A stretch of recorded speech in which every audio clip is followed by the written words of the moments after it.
come into the property through a big courtyard, and then there's quite an unconventional approach actually at the front of the house. What's going on there? The front was really driven by the homeowners.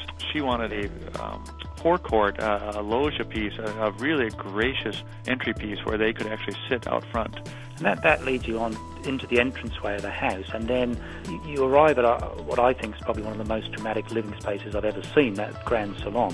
How does that evolve, and what are its prominent features? Well, they looked for that as kind of a living, dining, formal space that the whole house is going to be organized around, and we left one side of that courtyard open to connect into the backyard and have the dramatic height in the back and have a dramatic wall of glass. But it was really important to have enough house around that to make that worthwhile and to make that authentic and significant space that just wasn't all about that for the home. And so all the other spaces had to be connected in an appropriate way and the right proportion to make all of that work.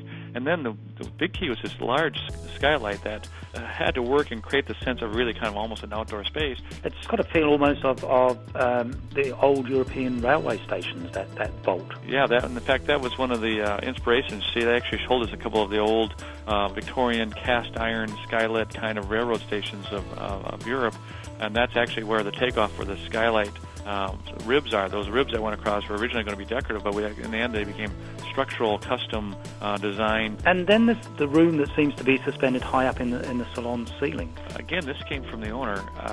She had not a similar space, but she had a suspended daybed in a small room, very classy room at one time.